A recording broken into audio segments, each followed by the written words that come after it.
don't know who he was, where he came from, or where he went. Hi folks, it's Ryan Burns, and today I wanted to go over the results of a fun vote that we had on the DB Cooper Facebook group back in March 2024. I thought it would be entertaining and maybe enlightening to do this as a March Madness style of bracket to get a sense of who the Cooper Vortex's favorite suspects were. To create the seeding for this bracket, I listed about 25 suspects and I asked the community to vote for as many suspects as they found interesting. So for example, a person could vote for Kenny Christensen, Dwayne Weber, and Milton Vordile. I then looked at the vote totals that each suspect received, and that is how I gave them their seeding. The top 20 vote getters received a spot in one of 4 regionals. I decided to name these 4 regionals after the Cooper sketches, so we ended up with the Bing Regional with Milton Vordile as the top seed in that regional and also the highest seed overall in the tournament. He just barely edged out Ted Braden, who was given the top seed in the Carrie Regional. Next we have Skip Hall at the top of the Dracula Regional, and finally we've got Wolfgang Gossett with the 4 seed sitting at the top of the Hoodlum Regional. So let's start with that Hoodlum Regional. I've named this particular sketch the Hoodlum sketch because that is how stewardess Florence Schaffner described it. She wasn't a fan of this sketch and said it made Cooper look too much like a hoodlum. She said that Cooper was much more refined than that. Anyways, let's go to the results, and I'll just be offering up some of my own personal opinions about these results and these suspects as well. So we start out with 20 seed Walter Recca against 13 seed Joe Lakich.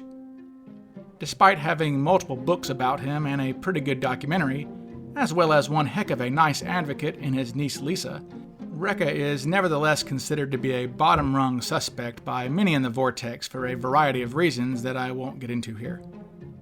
Lakich is a suspect brought forth by Cooperite Bill Rollins several years ago, and he wins this one pretty easily. Next we have the 12 seed L.D. Cooper against William J. Smith. Most of us in the Vortex will just call him Uncle L.D. so as to avoid having to use that last name, since that can be confusing when talking about the suspect and the hijacker.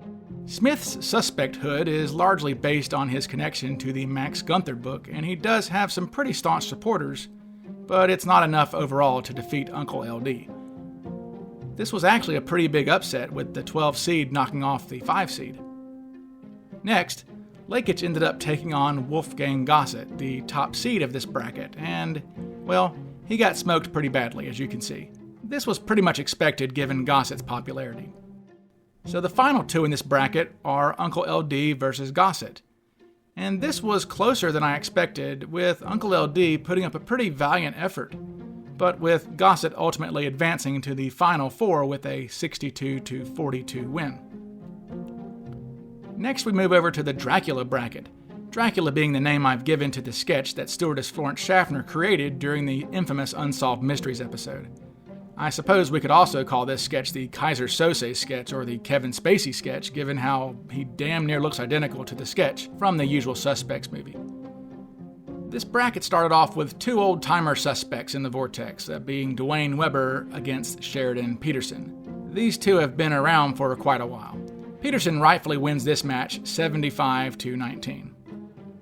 Moving on, we've got a battle between 2 relative newcomers to the Vortex, Dr. James Roman against Lee Seller. Go watch one of my suspect roulette videos if you want more info about them. Seller cruises to a pretty easy victory here, 64-15. Now we've got the top seed of this bracket and number 3 overall, Skip Hall, taking on Sheridan Peterson, fresh off of his beatdown of Dwayne Weber. Despite his popularity in the Vortex, Peterson has never really seemed like a realistic match for Cooper's physical description. That photo there is his passport photo from what I think is 1972, and as you can see, the man was essentially bald. He also had very bright blue eyes and a light complexion. Hall is a rather new suspect and was brought forward by John Limbach in early 2024. Quite the rogue, Hall has become a favorite in the Vortex since that time. He knocks off Peterson 60-40. Hall next has to face Lee Seller, the Canadian former bomber pilot who went missing and was never seen again not too long before the hijacking. Hall knocks off Seller pretty easily though, 62-22, and takes his spot in the final 4. Okay, on to the Carrie bracket. This sketch, known officially as Revised Composite B, often goes by the name Carrie, so called for a resemblance to actor Cary Grant. Cooperite Dave Feudman came up with that name for it back in 2019 or so. Starting off this regional is one of the more famous Cooper suspects, Robert Rackstraw, going up against Melvin Wilson. I've personally always liked Wilson as a bit of a dark horse suspect, and given my enormous dislike for Rackstraw as a suspect, I was quite pleased to see Wilson completely destroy Rackstraw here, 62-8. Up next is Eric Eulis's suspect, Vincent Peterson, versus Barb Dayton. I'll not mince words here, and I'll say that Vincent Peterson is probably twice or even thrice as bad of a suspect as anyone else on this list. There's really no planet, galaxy, or universe where I can see Peterson being the hijacker of Flight 305. So it's no surprise that Barb Dayton knocks him off. I'm honestly surprised Peterson even received 34 votes.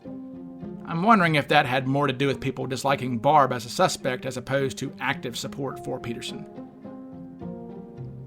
Next, we've got Melvin Wilson taking on the number 2 overall seed, Theodore Burnett Braden Jr. I have to say, I think Wilson put up a valiant effort here. Receiving 28 votes against Braden is pretty strong. That victory moves Ted into a match against Barb Dayton. Predictably, Braden annihilates Barb 89-13 and moves on to the Final Four. Our last regional is the Bing Regional. This sketch, known as Composite A, is called the Bing sketch, stemming from a comment that author Max Gunther wrote in his book, D.B. Cooper, What Really Happened. He said that the sketch looked like Bing Crosby in a seizure of boredom. This regional starts out with 2 rather infamous and notable suspects, Richard Floyd McCoy Jr. against Kenny Christensen. Though these 2 are rather famous suspects, you can see that they received such low seeds due to many researchers having pretty much no interest in them as suspects anymore. If you're watching this, I assume that you probably know why they are ranked so low.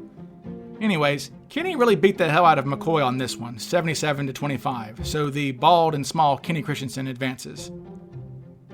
Our next matchup is my favorite of the whole tournament, and I found it rather fitting that these 2 happened to be bracketed against each other. It's Fred Catalano versus Jason Langseth.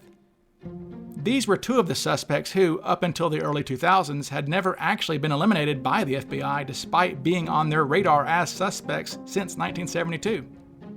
There's a bit more information out there about Langseth, so it's not too surprising that he beat Catalano here. I did expect this one to be a little closer though. Moving on, we've got Kenny Christensen up against the top vote getter in the seeding phase, that being the mad scientist of Pateros, Washington, Milton Vordahl. Vordahl totally slam dunks Kenny here, 114-20. So Vordahl moves on to face Jason Langseth next. And despite Vordahl's popularity, this was a decently close matchup, with Vordahl ultimately winning 68-40 and moving on to the Final Four. The first of our 2 Final Four matches features Skip Hall against Ted Braden. This was a real clash of the titans in the 2024 Vortex. If these 2 met in real life, I'm not sure if they'd have gotten together and planned a heist or if they'd have ended up in a pistol duel in the street. In a buzzer beater in double overtime, Hall defeated Braden here 61-59. Our other Final Four matchup features Wolfgang Gossett versus Milton Vordahl.